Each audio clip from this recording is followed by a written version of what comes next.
Right, left, right, kick. Son, Yeah, I am that excited for this. On last week's Weekly Quickie, I made a reference to Mr. Hansen from Scary Movie 2. And what's so funny to me about this is that I almost took that out of the episode because I thought to myself, no one's going to see it or maybe even get the reference. But I decided to keep it and I ended up clipping it for a TikTok video. And my girl Mims, shout out to Mims, commented on my TikTok and said that they brought Mr. Hansen back. And I freaked out because I had no idea that this trailer would be dropping or that it had even dropped at all. So yes, I'm super excited for this. This is the official trailer to Scary Movie 6.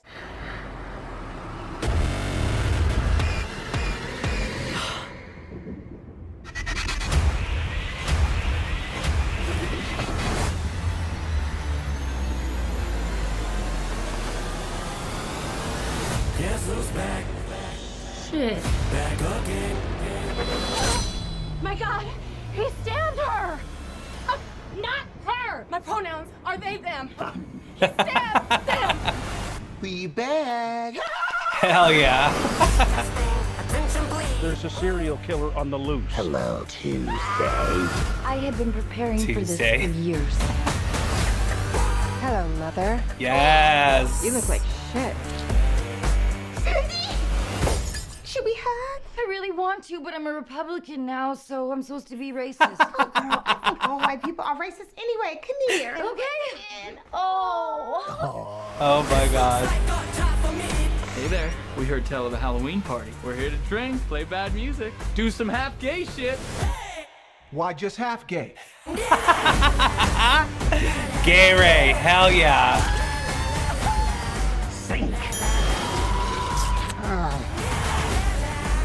Oh my gosh.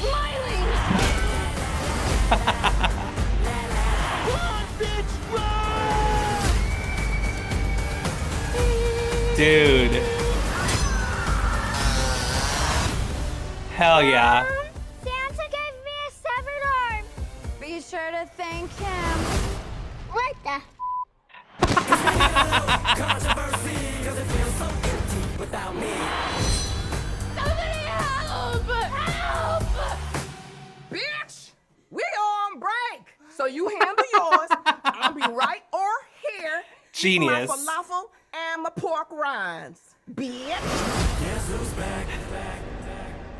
Hell yeah. Where the fuck do I even begin, you guys? Where do I even fucking begin? There are so many genius fucking references here. I loved that ending hospital scene. I don't know if that is a dig to what recently happened that was all over the news. There is nothing to hate about this trailer. Talk about a stacked fucking trailer that I didn't feel like it gave us everything, but it gave us so much at the same time. And you know they're going to deep dive all these little things they just hinted on this trailer. So I am super fucking excited about this. There is so much happening in that opening scene, which is so genius in my opinion. It's giving like a foreshadowing of like, listen, we're still sticking to the entire mockery of the Scream franchise. And I think that that's just so genius. You notice immediately in that train, they're going to Woodsville, not Woodsbury. And it's just so iconic because that's just their take on the comedic part of the Scream movies. And so I'm geeking out about it. So I'm not even sure that I'm processing everything out loud the way I want to. So maybe I should try to recollect myself a little bit before I continue. But there was so much happening in this opening scene, all the references to all the horror films. But what I thought was also so genius is that they included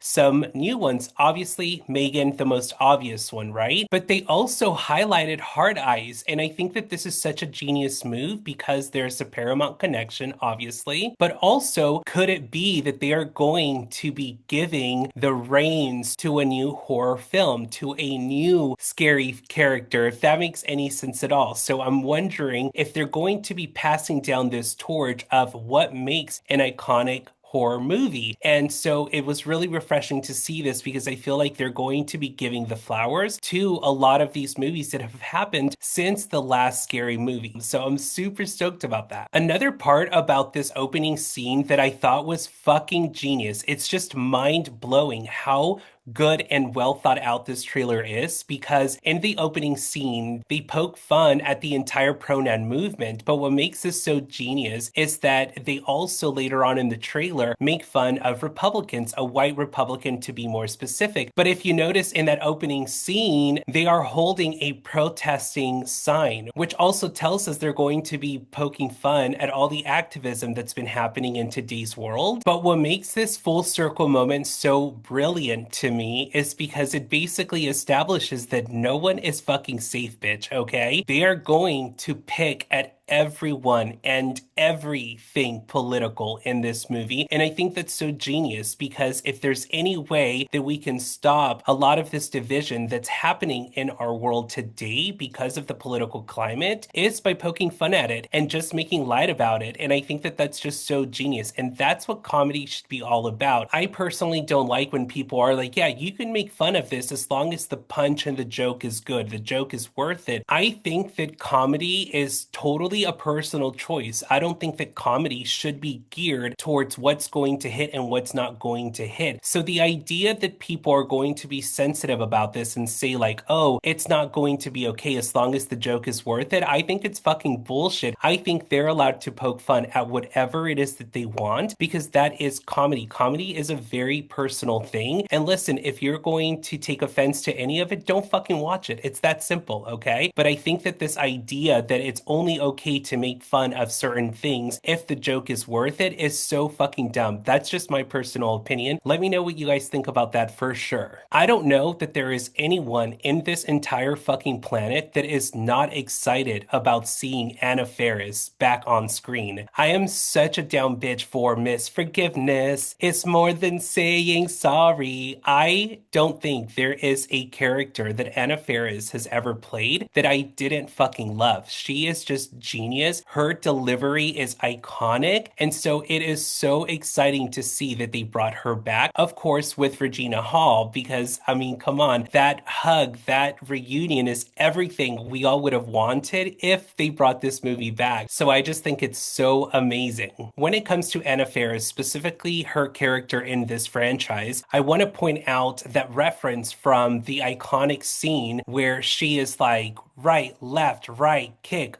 son, But what's so funny to me about this scene specifically is that whenever her friend, the person of color, gives her the okay to like, hey, go ahead, you try it now, she decides to add her own little spin to it. She goes right, left, right, kick, son, yo, that jacket is tight, son. Now run that shit, bitch. YAH MEAN. Which, fun fact real quick, did you know that that punching scene was inspired by BJORK beating the fuck out of someone at the airport? Okay, it actually wasn't. I just made that up, but everyone is currently talking about this performance with BJORK and Rosalia, and obviously, yes, iconic. It was everything, but I feel like we're not talking about her throwing hands enough. And if you don't know what video I am talking about, I will make sure to clip it on here because, again, it's not talked about enough, okay?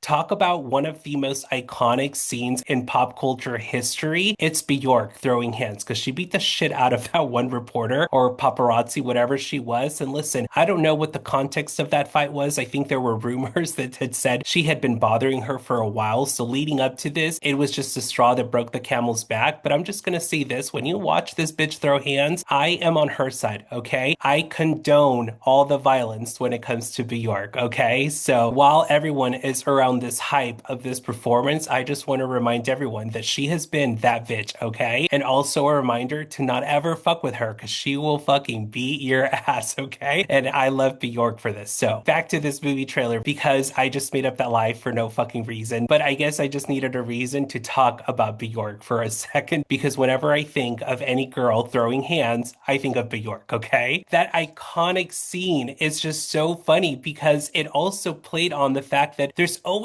that one friend who who you give a little pass to and they just fucking take it and they go overboard with it. Just take race out of it for a quick second, okay? We all have that friend who you give them an inch, they take a mile type of thing, and they just go too extreme, too overboard with it. And they played on that back then. And I love that in this trailer, they continued that essence with that character of giving someone an inch and they take a mile because now she's this like hardcore white Republican, right? But what's so funny about this in this part of the trailer is that you can tell that they're going to play on the whole like, well, I have a black friend, so it's not racist type of thing, which is something that they've been doing this entire franchise. So I'm super excited that they're having these full circle moments within the franchise because to me, it tells me that they're staying true to what this franchise was all about. They're not going to shy away and no one is safe. They're going to poke fun at everything and everyone. And I also just want to remind everyone that YAH MEAN scene was taken from the inspiration of making fun of Save the Last Dance. So what makes this franchise so iconic is that even though that the premise of the movie is to basically make fun of horror films, they also make fun of just all types of pop culture moments, whether it's political, whether it's just pop culture and just other movies in general. And so I think that this is what has made those movies so timeless, in my opinion, is because they didn't just stay in one lane. They kept it so diverse. And I just wanted to remind anyone that comes across this video about that because I know there are going to be so many people that are going to be like, oh, they're going to make this so political, so blah, blah, blah. Bitch, it has been that since the beginning, okay? Nothing was safe back then. And I am so excited to see that that is going to be the potential route they take. Obviously, we'll make a final judgment of that when this movie comes out, but I'm super excited. I already know some people are going to have something to say about the streamer. I think his name is Kai that is in this, but I want to say that if there's anyone that can keep relevancy because of that is this, because hello, streaming, TikTok, social media, and where it's at today, in my opinion, it's just a really smart move to keep the relevancy. Now, if it were up to me, I would have loved to have seen Drewski or someone else because I actually don't know much about Kai. So if anyone would like to school me on why he would be perfect for this, I am totally open to hearing about it. I actually don't have anything negative to say other than I know some people are going to have strong opinions about this, but I'm excited because it shows relevancy and I just feel like they're doing such a good job already at honoring the past films and where we are at today. And so I just think this whole thing is genius. I nearly freaked out with Gay Ray coming out because if I'm not mistaken, it has been a really long time since we have seen all the brothers together. I haven't really kept up with them really throughout the years, so I don't know if they have other projects that they have been doing together when it comes to film in particular, but the idea of seeing them back together and doing this together is so exciting to me. But Gay Ray was such an iconic character because the big kicker is that out of all of the times that he hinted at being gay, I remember that ending scene where he was just like, I'm not gay, or whatever it is that he says. And it really was, in my opinion, one of the original like comedy cliffhangers. Usually you see cliffhangers in like scary movies, right? Or in big action franchises or Marvel movies, right? But I feel like when it came to comedy, they really did that with this and with all the other characters as well. So anyway, geeking out about Gay Ray because he was one of my favorites for sure. I could easily not make this a weekly quickie and just talk about every reference that was in this movie that I noticed by just watching it once. So I know there are going to be some bigger Easter eggs once I watch this slowly and really watch it a couple more times. But meanwhile, please let me know in the comments what were some of your favorite Easter eggs that you noticed from watching this trailer that you're so excited for. There is so much more I could say, but I'm going to keep this short because it's a weekly quickie and you know me, a bitch is always busy. So I got to get going. I got to wrap this up, but I am geeking out. I am freaking out. Super fucking excited for this movie. Let me know in the comments what you guys think. If you're new here, my name is Mo. I am the host of Unshut, and on Thursdays, we do weekly quickies just like this one and full episodes across all streaming platforms on Mondays. See you guys next week.